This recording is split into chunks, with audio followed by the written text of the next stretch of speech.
본문 말씀은 70년 동안 바벨론의 압제하에 있던 이스라엘 백성들을 구원하겠다는 그러한 내용입니다. 14절 이렇게 시작합니다. 너희의 구속자여 이스라엘의 거룩한 이 여호와가 말하노라. 내가 구속자라는 것입니다. 하나님은 늘 일을 행하실 때에 그 일의 주체가 하나님이시라는 것을 밝히시지 않습니까? 그리고 그 구원하는 방법에 대하여서 연이어 나옵니다.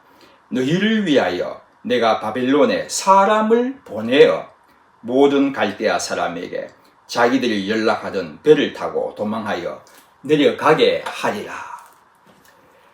바벨론 땅에 살고 있던 사람들이 갈대아 사람들입니다. 그러니 사실 지명으로 바벨론이나 갈대아나 동일합니다. 아브라함의 고향이 갈대아 우르지 않습니까? 당시에는 그것도 바벨론 땅이죠. 여기서 바벨론에 사람을 보낸다는 말을 하셨습니다. 이 말은 좋은 관계를 맺기 위하여서, 협력하기 위하여서 사신을 보낸다는 것이 아니라 한 나라가 바벨론에 쳐들어가 가지고 함락시키고 포로로 잡혀있던 이스라엘 백성들을 귀환시키겠다는 말씀입니다.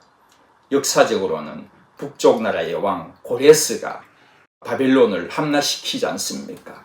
그런데 그들이 연락하던 배를 타고 도망한다고 했습니다. 이러한 상황이 다니엘 5장인 것 같습니다.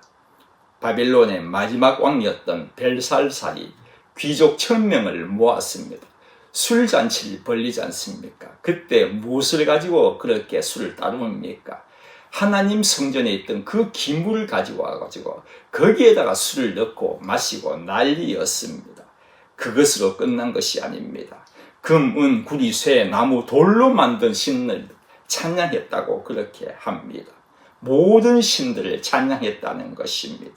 그때 그 유명한 하나님께서 글을 쓰시지 않습니까?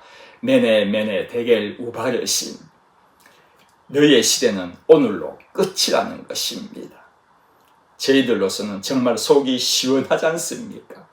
그것을 본 벨사살의 넓적 다리마디가 녹는 듯하고 그의 무릎이 서로 부딪혔다고 그렇게 기록을 하고 있습니다. 겁이 나가지고 사시나무 떨듯이 떨었다는 것입니다. 그날 밤 몇 시간도 넘어가지 못하고 그래서 고레스가 벨사살을 죽여버리지 않습니까? 신바벨론 제국은 역사의 무대에서 사라지게 됩니다. 그것을 지금 하나님께서 예언을 하고 계시는 것입니다. 그리고 연락하던 배를 타고 도망한다고 하셨습니다. 늘 축제 때에 사용하던 배를 타고 들어는 도망을 갔던 모양입니다. 이러한 역사적인 사실을 예언하신 후에 또다시 15절에 보면은 하나님 자신이 누구인가를 밝히시고 계십니다. 나는 여호와 너희의 거룩한 이요 이스라엘의 창조자요 너희의 왕이니라. 여기서 내가 너희의 왕이라고 말씀하시게 된 이유가 있습니다. 벨사살의 행동 때문입니다. 그 행위가 앞에서 본 바와 같이 너무나도 악하였기 때문에 하나님이 글을 쓰시게 되시지 않습니까? 그 글을 쓰신 이유에 대하여서 다니엘이 벨사살 왕에게 설명을 해줍니다. 다니엘서 5장 23, 24절 말씀인데 주님이 이렇습니다. 자신을 하늘의 주제보다도 높였다고 그렇게 말하고 있습니다. 내가 우주의 왕이라는 것입니다. 왕의 호흡과 모든 길을 작정하시는 하나님께는 영광을 돌리지 않았기에 손가락이 나와가지고 이 글을 기록했다고 그렇게 설명을 합니다. 그러니 너희들의 왕은 벨사살이 아니다. 내가 너희들의 왕이라는 것을 강조하신 말씀입니다. 그리고 어떻게 구속할지에 대하여서는 16절에서 계속 쭉 설명을 하고 계십니다. 먼저 모세의 출애굽의 일을 상기시키는 것입니다. 16절 17절 말씀입니다. 나 여호와가 이같이 말하노라. 바다 가운데에 길을 큰 물 가운데 지름길을 내고 병거와 말과 군대의 용사를 이끌어 내어 그들이 일시에 엎드러져 일어나지 못하고 소멸하기를 꺼져가는 등불 같게 하였느니라. 지금 하나님께서 바벨론에서 구원하시겠다 하시면서 출애굽시의 홍해의 사건을 이야기하고 계시는 것입니다. 홍해 사건은 국소사에 있어가지고 최대의 사건이기 때문에 꺼내신 것일 것입니다. 구속하면, 구원하면은 홍해의 사건이라는 것입니다. 이 사건을 통하여서 저희들은 하나님이 어떠한 분이신가를 알아야 합니다. 우리 하나님은 어떠한 분이시겠습니까?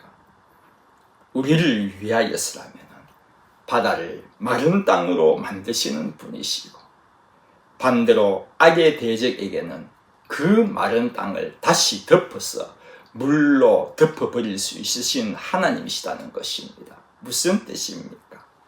하나님은 항상 우리 편이라는 것을 말하고 계시는 것입니다. 또 홍해의 사건이 언제 끝이 났는지 여러분 아십니까?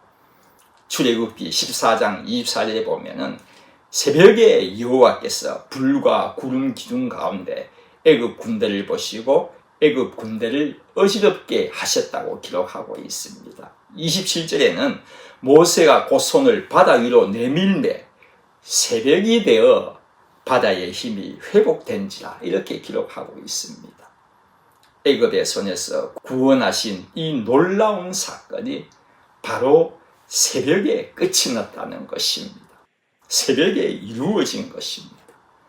밤새도록 백성들은 바다를 걷는 것입니다.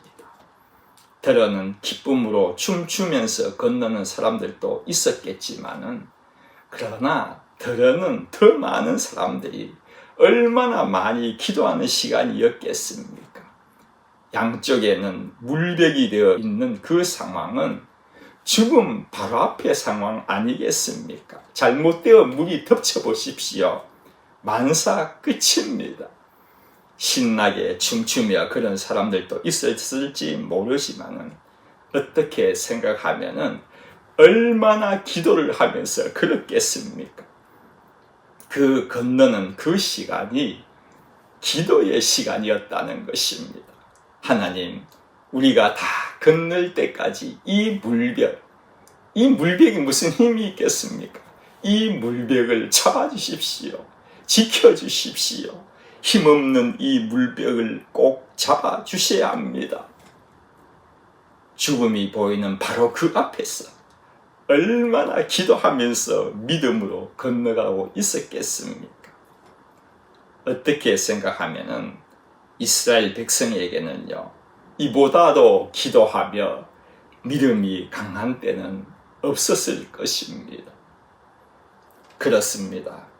우리에게는 고난이 있어야 믿음이 자라는 것입니다. 죽음이 보여야 믿음이 한 단계 더 업그레이드 되는 것입니다. 우리의 삶의 길에도 홍해와 같은 큰 장애가 있을 수 있습니다. 앞에는 홍해요, 뒤에는 적군이 쫓아올 때도 있습니다. 절박한 상황을 만날 수도 있습니다. 그러나 그 순간 모세가 지팡이를 바다를 향하여 내민 것 같이 여러분들은 믿음의 손을, 도움의 손을, 기도의 손을 하나님께 내미시기를 바랍니다. 모세도 새벽에 손을 내밀었더니 모든 것이 해결이 된 것입니다. 여러분, 새벽입니다. 물론 하나님은 만나는 시간이 따로 있는 것은 아닙니다. 우리의 일상생활 가운데 함께 하시는 분이시기에 낮에도 하나님을 만날 수 있습니다. 밤을 지으신 분이 누구이십니까? 하나님이십니다. 그러니 밤에도 하나님을 만날 수 있는 것입니다. 우리들은요, 언제나 어디서나 하나님을 만날 수 있습니다. 그러나 성경 말씀은 새벽을 굉장히 중요시 강조하고 있습니다. 만나를 주신 시간이 새벽이었습니다. 여리고 성을 무너뜨린 시간이 새벽이었습니다. 시편 46편 5절 말씀, 새벽에 하나님이 도우시리라. 새벽이란 하루가 시작하는 첫 시간이지만은 해가 뜨니 하루가 시작되는 것이 아닙니다. 하나님께서 일을 행하시기 때문에 하루가 시작이 되는 것입니다. 나를 누가 정하셨습니까? 하나님께서 구분하여서 지으셨지 않습니까? 시편 94편 9절 말씀입니다. 길을 지으신 이가 듣지 아니하시랴.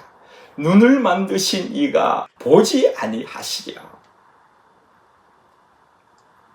이 새벽에 들으시고 보시고 여러분의 기도에 응답하실 줄 믿습니다. 그런데 하나님은 이 위대한 홍해의 구속의 사건을 말씀하시면서 계속 기억하라고 그렇게 말씀을 하셔야 할 터인데 정말로 특이합니다. 18절 말씀에는 기억하지도 생각하지도 말라고 그렇게 말씀하셨습니다. 너무 이상하지 않습니까? 홍해를 가르신 능력의 하나님을 기억해야 하는데 기억하지도 생각지도 말라는 것입니다. 그 답이 19절에 나옵니다. 보라, 내가 새 일을 행하리니. 우리 하나님은 옛날의 하나님이 아니라 현재의 하나님이시라는 것입니다. 과거에만 역사하신 분이 아니라 지금도 역사하시는 하나님이시기에 새 일을 행하시는 하나님만 바라보라는 것입니다. 성도 여러분, 성경에는 헤아릴 수 없는 수많은 하나님의 역사를 왜 기록을 해 놓으셨겠습니까? 우리 하나님은요, 과거의 하나님만이 아니라 지금도 살아 역사하시는 하나님이시라는 것입니다. 보라, 내가 새 일을 행하리라고 하셨는데 그 행하실 방법을 19절에서 이렇게 말씀하고 있습니다. 반드시 내가 광야의 길을 사막에 강을 내리라, 그렇게 말씀하셨습니다. 옛일은 어떠하였습니까? 바다를 갈라 마른 땅으로 인도하셨는데 새 일에는 광야의 길을 사막에 강을 내시겠다는 것입니다. 출애굽과 출바벨론은 이렇게 완전히 다른 것입니다. 상황이 정반대이지 않습니까? 그렇습니다. 하나님은 우리의 상황에 맞도록 인도하시는 분이십니다. 당시에 그들 앞에 놓인 것은 바다가 아니라 광야요 사막이었지 않습니까? 그러니 길과 강을 내시는 것입니다. 만약에 그들 앞에 놓인 것이 산맥이었다면 그 산맥도 뚫게 하시고 갈라놓으실 것입니다. 하나님은요, 현재의 우리의 상황을 아시고 그 상황에 맞게 새로운 일을 행하시는 분이시라는 것입니다. 광야의 길을 내시고 사막에 강을 내시겠다는 이 말씀은 문자 그대로 하나님께서 광야의 길을 내놓으시고 사막에 강을 내으셔가지고 인도하셨다는 의미로 생각해서는 안 될 것 같습니다. 그냥 하나님의 보호하심으로 예루살렘으로 안전하게 귀환시키겠다는 의미로 받아들여야 할 것입니다. 사실 사막을 통과시키셨다면 얼마나 멋지겠습니까? 길도 닦아 놓으시고요, 강물에서 물이 콸콸 흘러나오고요, 또 한 가지 꼭 등장해야 하는 것이 있습니다. 불기둥과 구름기둥 한 번 더 등장할 것입니다. 이것 없이 어떻게 사막에서 저희들이 살아갈 수가 있겠습니까? 그러나 그렇게 하시지 않았던 것 같습니다. 왜냐하면은 사막을 통과시키셨더라면은 에스라서나 느헤미야서에 기록을 하셨을 것입니다. 그러한 기록이 전혀 나오지 않기 때문입니다. 그냥 아브라함이 가나안으로 갈 때의 그 루트, 그러니까 그 비옥한 유브라데 그 위쪽으로 올라가서 시계 반대 방향으로 이렇게 넘어갔던 것 같습니다. 그것을 뒷받침하는 것이 에스라 7장 9절 말씀입니다. 4개월이 걸렸다고 합니다. 여러분, 사막을 직선으로 이렇게 갔다면 2개월로도 충분합니다. 이 4개월 동안 하나님의 선한 손의 도움을 입었다고 하고 있습니다. 그 선한 손의 도움이 뭐냐고 하면은 8장 22절 보면은 하나님께서 평탄한 길을 가게 해달라고 기도하는 장면이 나옵니다. 내용은 하나님께서 도우실 것이기 때문에, 대단한 믿음입니다. 하나님께서 도우실 것이기 때문에 길에서 적군을 막을 군대를 왕한테 구하지 않겠습니다. 이렇게 기도합니다. 대단한 믿음이지 않습니까? 사실 8장 31절 보면은 대적들이 길에 매복을 했었던 모양입니다. 그러나 하나님의 손이 우리를 도왔다고 그렇게 기록을 하고 있습니다. 대적들이 목숨 걸고 사막에 매복을 하고 있겠습니까? 누가 그러겠습니까? 이러한 정황을 보더라도 사막을 가로질렀다고는 보기 힘든다는 것입니다. 그러나 우리가 알아야 할 것은 사막을 가로지르면 가장 직선 거리로서 좋겠지만은 하나님이 인도하시는 그 길이 구불구불하건 멀리 돌아가건 하나님이 인도하시는 그 길은 저희들에게는요, 직선거리입니다. 가장 좋은 직선거리입니다. 이 믿음을 잃지 않아야 합니다. 결국 하나님이 백성들에게 새 일을 행하시사 구원하시게 하시지 않습니까? 성도 여러분, 여러분에게는 하나님이 어떠한 새 일을 행하여 주시기를 원하십니까? 새 사업처를 생각하시는 분 계실 것입니다. 새 직장을 찾기를 원하시는 분, 새 계획을 가지고 계시는 분에게는 하나님께서 새 일을 행하셔서 순적히 평탄히 잘 이루어 줄 것을 믿습니다. 그러나 하나님이 새 일을 행하실 때에는 뜻이 있습니다. 우리의 믿음이 한 단계 더 업그레이드하게 하기 위하여서입니다. 좀 더 헌신하고 충성된 자가 되게 하기 위하여서입니다. 본문의 마지막 말씀과 같이 내가 하나님께 더 찬송의 삶을 살아가게 하기 위하여서 하나님께서 새 일을 행하신다는 것을 잊지 마시기를 바랍니다. 그러기에 정말 저희들이 구해야 할 새 일은 분명합니다. 하나님, 내가 말씀 안에서 새 삶을 살기를 원합니다. 그러기에 새 일을 행하여 주십시오. 기도드리겠습니다. 하나님, 정말 위대한 일을 베푸셨습니다. 홍해가 갈라지고 광야에 길을 만드시고 사막에 강물을 내어놓으신 이 놀라운 일을 행하신 하나님, 이 시간 저희들의 기도에도 능력의 하나님께서 새 일을 행하여 주실 것을 믿습니다. 감사드리며 예수님의 이름으로 기도드립니다. 아멘.